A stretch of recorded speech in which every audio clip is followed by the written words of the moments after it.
मैं जब भी नहाने जाती कोई मुझे चुप कर देखता था। घर में मेरा बेटा और मैं अकेले रहते थे, लेकिन मैं अपने बेटे पर शक नहीं कर सकती थी।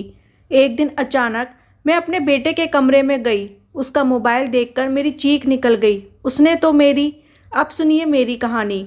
आज फिर से मैं इसी उलझन का शिकार थी। जैसे मैं नहाने के लिए वॉशरूम में जाती, मुझे लगता कोई अजीब सी नज़रें हैं जो मुझे देख रही हैं। मैं चारों तरफ नज़रें घुमाकर देखती, लेकिन मुझे वहाँ कोई भी नज़र नहीं आता था। मेरे वॉशरूम में सिर्फ एक ही रोशनदान था, जिसे मैं अच्छी तरह से बंद कर देती थी, लेकिन फिर भी ऐसा लगता था जैसे चारों तरफ दीवारों पर आंखें गड़ी हुई हैं जो मुझे देख रही हैं। मैं कोई वहम किस्म की औरत नहीं थी, लेकिन मैं पूरा वॉशरूम देख चुकी थी। कहीं कुछ भी मुझे नज़र नहीं आया था। मैं जैसे ही नहाने जाती जल्दी बाहर निकल जाती। कभी कभी तो मुझे लगता है कि मैं शायद किसी दिमागी बीमारी में गिरफ्तार हो चुकी हूँ। आज भी मैंने बहुत जल्दी से शॉवर लिया था और फटाफट से कपड़े बदलकर वॉशरूम से बाहर आ गई। पिछले कुछ महीनों से मेरे साथ यही हो रहा था। मुझे हर वक्त ऐसा महसूस होता था कि मैं किसी नज़रों में हूँ और मुझे कोई देख रहा है। और इस बात की वजह से मैं इस कदर परेशान थी कि शायद लफ्ज़ों में अपनी परेशानी को बता नहीं सकती थी। ना तो मैं कोई जवान खूबसूरत हसीन लड़की थी कि मैं किसी पर शक करती, बल्कि उम्र के जिस हिस्से में मैं थी वहाँ तो कोई भी ऐसी हरकत मुझ जैसी औरत के साथ करने का सोच भी नहीं सकता था। और मेरे घर पर हम सिर्फ दो ही लोग थे, एक मैं और एक मेरा बेटा। मेरे पति के देहांत को 12 साल बीत चुके थे।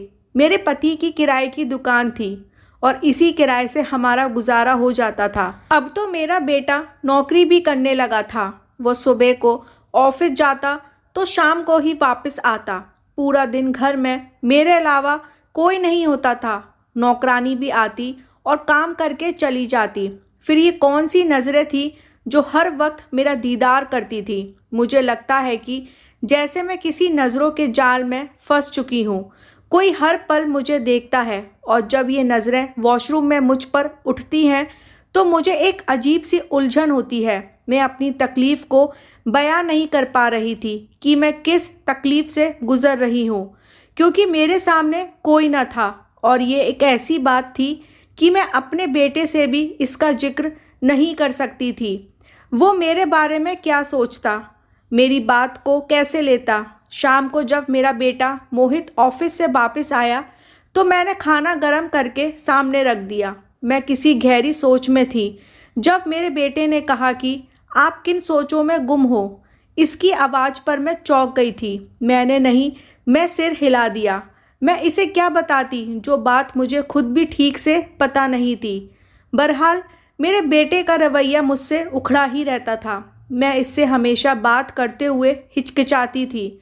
एक बार मैं रात को मोहित को दूध का गिलास उसके कमरे में देने गई तो वो अपने लैपटॉप में किस कदर बिजी था, मेरे आने का उसे पता तक नहीं चला था। मैं इसके पास आई और साइड के टेबल पर दूध का गिलास रख दिया।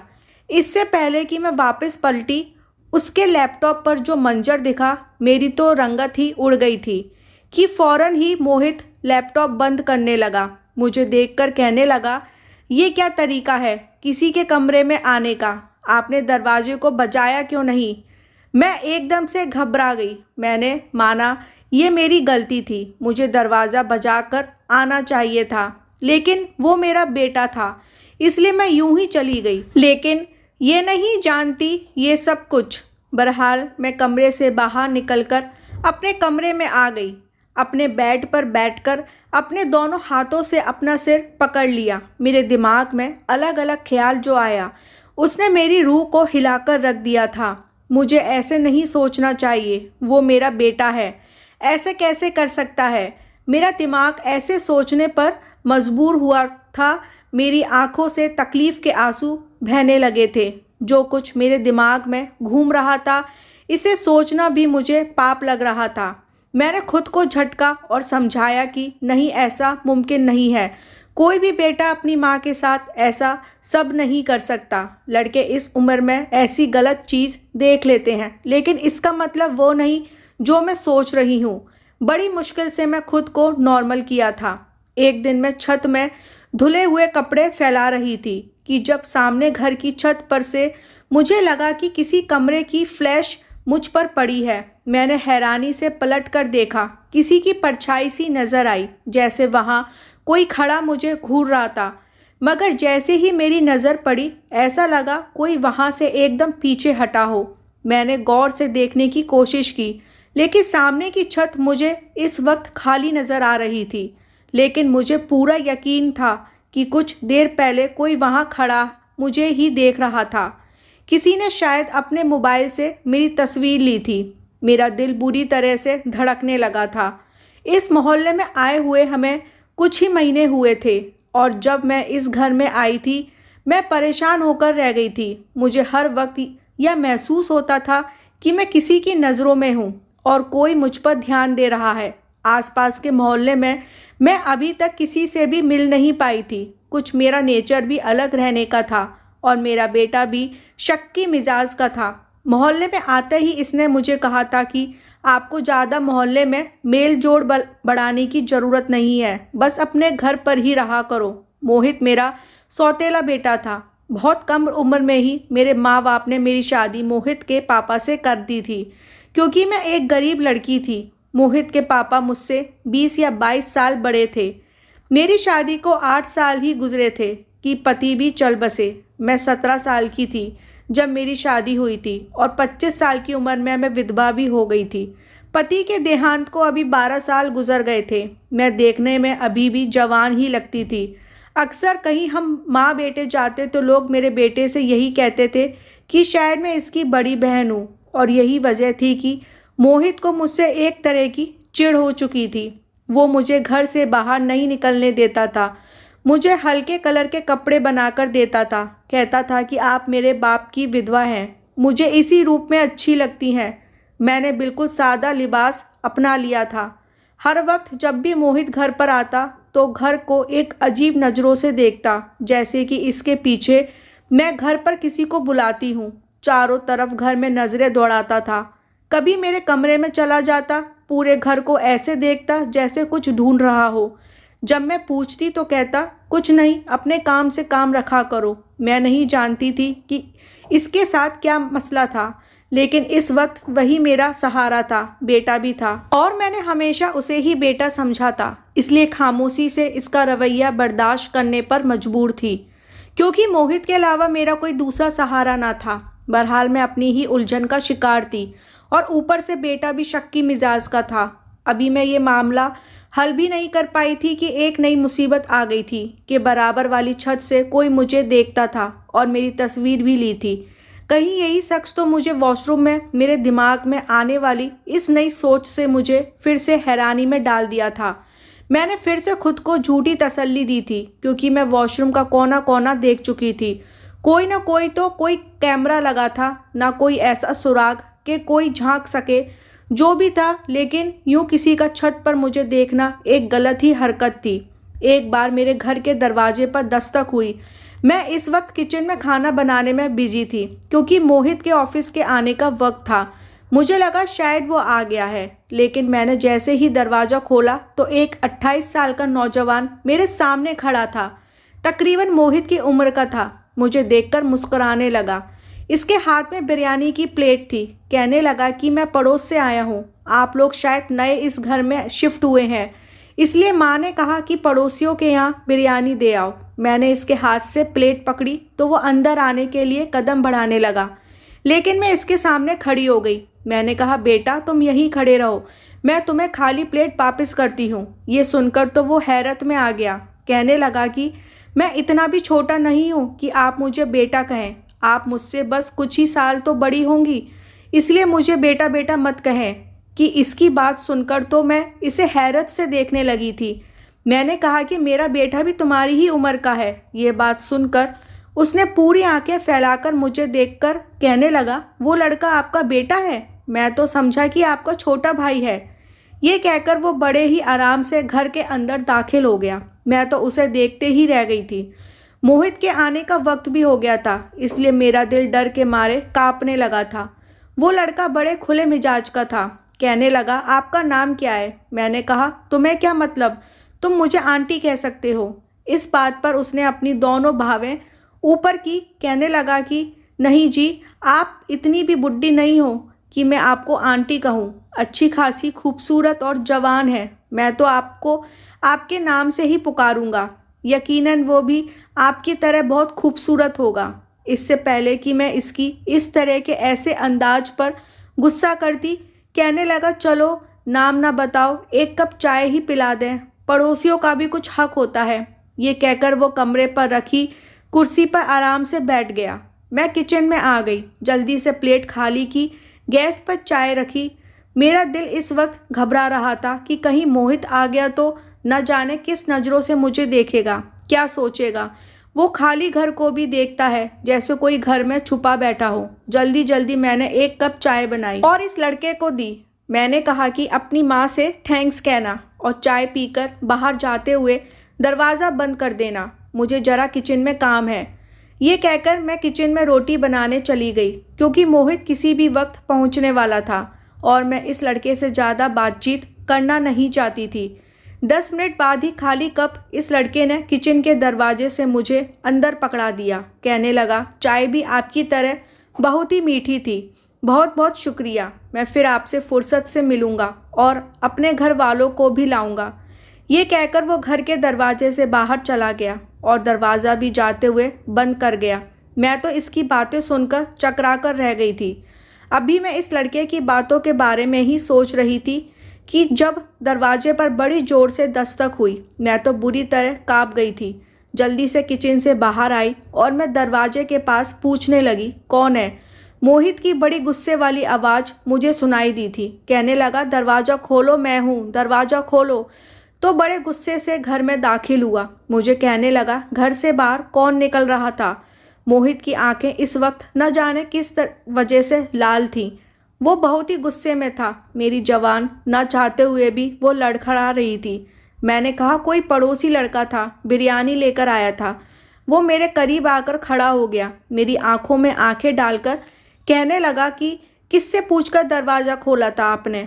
क्या एक बात आपको समझ नहीं आती? यहाँ कोई भी आए, आप दरवाज़ा नहीं खोलेंगी, किसी से बात नहीं करेंगी। कोई ज़रूरत नहीं है पड़ोसी से मेल जोल बढ़ाने की। अगर आप अपनी हरकतों से बाज नहीं आई तो मैं ताला लगाकर जाऊँगा कल से। ये कहते हुए सीधे अपने कमरे में गुस्से में चला गया। उसने अपने कमरे का दरवाज़ा भी बड़ी ज़ोर से बंद कर दिया था। मुझे लगता था कि जैसे मैं मोहित की माँ नहीं हूँ, उसकी खरीदी हुई गुलाम हूँ। मुझे सांस भी मेरी मर्जी से लेने नहीं देता था। बहरहाल मैंने खाना गर्म किया और मोहित के लिए खाना लगा दिया। खाने के दौरान भी वह मुझे बार बार इसी लड़के के बारे में पूछता रहा और बार बार मुझे यही कहता रहा कि दोबारा मैं दरवाजे पर किसी और को ना देखूं। रात को मैं अपने कमरे में लेटी तो मेरे मोबाइल पर एक अननोन नंबर से मैसेज आने लगा। उसमें लिखा था कि आप बहुत ही खूबसूरत प्यारी हैं। मेरा दिल चाहता है आपसे जी भर के बातें करूं और आप इतने हल्के रंग ना पहना करो। अगर आपने नीला रंग के कपड़े पहने तो आप बहुत जचेंगी, जैसे कि आपने उस दिन छत पर पहना था। ये मैसेज पढ़कर मैं बुरी तरह से घबरा गई थी। इसका मतलब मेरा शक गलत नहीं था। वाकई कोई था जो मुझे देखता था। देखना तो चलो समझ में आता है, क्योंकि बहुत से घर थे, उनकी छत हमारे घर से ऊंची थी और साफ साफ दिखाई देता था और मेरा किचन गली में ही था, इसलिए मेरा ज़्यादातर वक्त किचन में ही गुजरता था। लेकिन जो नज़रें मुझे खुद पर अपने वॉशरूम में उठी हुई महसूस होती थी वो मुझे जीते जी मारती थी। मैंने फ़ौरन से मैसेज डिलीट किया और मोबाइल ऑफ कर दिया।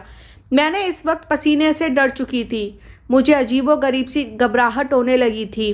कौन था जो मेरी ज़िंदगी में और जहर घोलने की कोशिश कर रहा था? मैंने अपनी ज़िंदगी कभी भी खुशी में नहीं गुजारी थी। मोहित के पापा भी ऐसे ही थे, शक्की मिजाज के थे और शायद मुझ पर इसीलिए इतना शक करते थे कि मैं कम उम्र थी। वो मुझसे 22 साल बड़े थे। मैं खूबसूरत भी बहुत थी, इसलिए हर वक्त उनके शक का निशाना बनी रहती थी। उन्हें लगता था कि पता नहीं मैं किसी दूसरे लड़कों से चक्कर चला लूँगी। मैं बार बार उन्हें रो रो कर यकीन दिलाती, लेकिन उन्हें यकीन ना आता।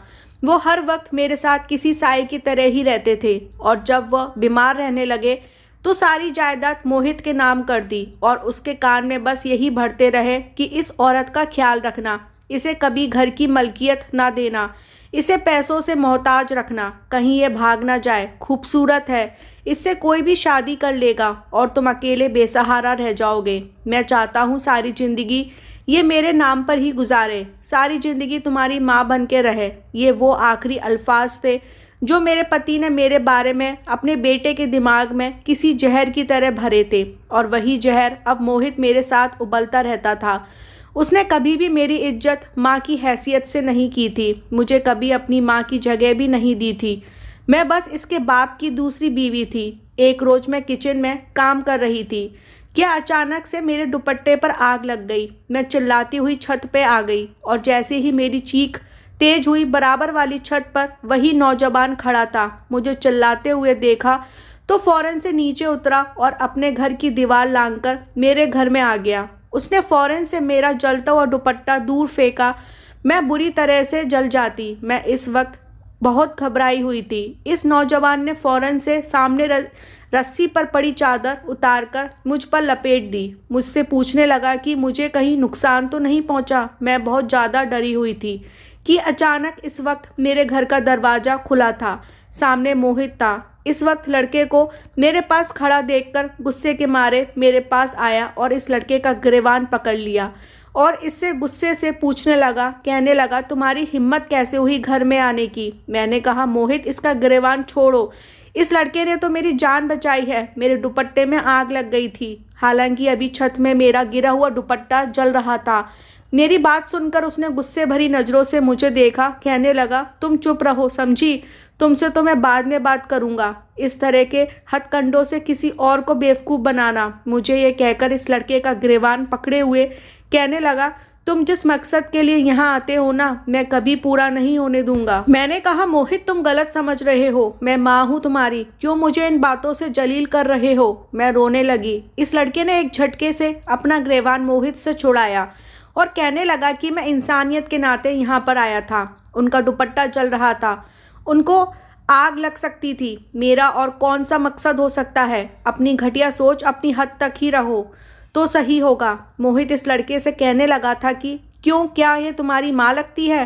क्यों आए थे यहाँ इन्हें बचाने? दुपट्टा जल रहा था तो जलने देते, तुम्हें क्या तकलीफ थी? ये सुनकर मैं हैरत से मोहित की तरफ देख रही थी, यानी कि इसे कोई फ़र्क नहीं पड़ता था कि मैं जीऊँ या मरूँ। वो लड़का कहने लगा कि ये मेरी कुछ भी है या नहीं मैं नहीं जानता, लेकिन अगर उन्हें कुछ भी नुकसान पहुँचेगा और मैं अगर देखूंगा तो मैं ज़रूर बचाने आऊँगा। तुमसे जो होता है कर लो। ये कहना था कि मोहित ने उसके मुंह पर थप्पड़ मार दिया। उस लड़के ने भी अपना हाथ नहीं रोका था। दोनों ही गुस्से से लाल हो चुके थे। ये देखकर तो मैं परेशान होकर रह गई थी। बड़ी मुश्किल से मैंने दोनों को पीछे हटाया, इस लड़के के आगे हाथ जोड़े कि तुम जाओ यहाँ से। वो लड़का मोहित को बोलता हुआ दरवाजे से न जाकर के ये लड़का छत की दीवार पर लांघ कर वापस गया। ये देखकर मोहित बड़े अजीब अंदाज से मेरे पास आया, मेरे दोनों बाजू पकड़ ली और कहने लगा, ओ तो यहाँ से बुलाती हो तुम अपने आशिक को? फिर कहने लगा कि जो तुम चाहती हो मैं होने नहीं दूंगा, मैं तुम्हारा गला दबा दूंगा, किसी कब्रिस्तान में तुम्हें मारकर दफना दूंगा, लेकिन ये मत समझना कि तुम्हें छोड़ दूंगा। वो तो जैसे सारे तमीज ही भूल चुका था। इसके बाद मोहित घर के बाहर ताला लगाकर जाने लगा। उसके बराबर घर की दीवार पर करंट की वायर लगा दी थी ताकि कोई भी घर पर ना आ सके। रात को मेरे मोबाइल पर एक ऐसा मैसेज आया कि मेरे होश उड़ गए। इस मैसेज पर लिखा था कि वॉशरूम में आओ, मैं तुम्हें देखना चाहता हूँ। ये सुनकर मेरे होश उड़ गए। अब तक मैं यही समझ रही थी कि शायद ये मेरा वहम है कि कोई वॉशरूम से मुझे देख रहा है, लेकिन ये शक मेरा वहम नहीं था। कौन था वो शख्स? मेरा दिल बैठने लगा था। मैंने मोबाइल ऑफ करके रख दिया, लेकिन फिर भी मुझे पूरी रात नींद नहीं आई थी। मैं जागती रही। सुबह जब मेरी नौकरानी आई तो मैं बुखार में पड़ी थी। मैंने उससे मिन्नत की वो एक रात मेरे पास रुक जाए। मैं बीमार हूँ, कोई ख्याल रखने वाला नहीं है। वो मेरी बात सुनकर मान गई। रात हुई, मोहित के आने का वक्त हुआ तो मैं नौकरानी को अपने कमरे में छुपा लिया। मैं नहीं चाहती थी कि मोहित को इस बात का पता लगे कि घर पर मेरे अलावा कोई और भी है। मैंने मोहित को खाना दिया और अपने कमरे में जाते ही कमरे की लाइट बंद कर दी और खुद कमरे में छुप गई। क्योंकि जो कोई भी था वो मेरे कमरे में आकर मुझे देखता था। वॉशरूम में कोई कैमरा ना था। मैंने अपनी नौकरानी को चादर उड़ा दी और उसे वॉशरूम जाने के लिए कहा। वो वॉशरूम चली गई। मैं अपने कमरे के पर्दों के पीछे छुप गई। कुछ देर बाद यही हुआ था। मेरे कमरे का दरवाज़ा बड़ी आहिस्ता से खुला था। एक शख्स खुद पर कोई शॉल ओढ़ मेरे कमरे में दाखिल हुआ और पहले वॉशरूम के दरवाजे के छोटे से होल से वॉशरूम के अंदर झांकने लगा। मैं फ़ौरन पर्दे से बाहर निकली और पीछे से इस शख्स को दबोच लिया और शोर मचा दिया। वो शख्स मुझे अंधेरे में नज़र तो नहीं आ रहा था, मगर वो मुझे अपने आप को छुड़वा रहा था। चोर की आवाज़ के मोहित मेरे कमरे में आ गया। जैसे ही लाइट खुली, नौकरानी भी वॉशरूम से बाहर निकल आई। सामने खड़े शख्स को देखा, मेरे होश उड़ गए। वो मेरा पहला पति था, जिससे मेरे बचपन में ही शादी हुई थी, लेकिन वो शादी के बाद मुझे छोड़कर चला गया था। फिर मालूम हुआ कि उसने किसी और से शादी कर ली है, मुझे भी तलाक दे दी थी। इसे यहाँ देखकर मुझे हैरत हुई थी। तो बताने लगा कि इसे एक दूसरी लड़की पसंद थी, इसलिए उसने उससे शादी कर ली थी। मुझे भी तलाक दे दिया था, लेकिन शादी के चंद साल बाद ही उस लड़की की मृत्यु हो गई थी और इस सोच में दूसरी शादी नहीं की। अपने बेटे को भी अकेले ही पाला है, लेकिन इसने मुझे अपने घर के बराबर वाले घर में देखा तो इसे मेरे बारे में मालूम हुआ तो इसे अफसोस होने लगा। वो मुझे अपनाना चाहता था और इस मामले में कई बार मोहित से भी बात कर चुका था, लेकिन मोहित नहीं माना। इसलिए उसने अपने बेटे को हमारे घर भेजना चाहा, लेकिन मोहित की इससे भी लड़ाई हो गई। जब भी नहाने जाती थी, दरवाज़ा बंद होने की आवाज़ इसके कमरे के वॉशरूम में आ जाती थी और वो दीवार लांघकर मेरे घर पर आ जाता था। पहले ये देखा कि कहीं मैं जल्दी बाहर तो नहीं आ जाऊंगी। फिर वो मेरे मोबाइल को खोलकर इसमें से मेरा नंबर लेना लगता कि मुझसे बात कर सके। ये सब सुनकर इस सोच से मोहित की मिन्नत की कि वो मेरे साथ जुल्म ना करे और मेरी शादी इससे करवा दे। पहले तो मोहित नहीं माना, लेकिन बाद में उसने खुद मेरी शादी इस शख्स से करवा दी। अगर वीडियो अच्छी लगी हो तो उसके लिए धन्यवाद।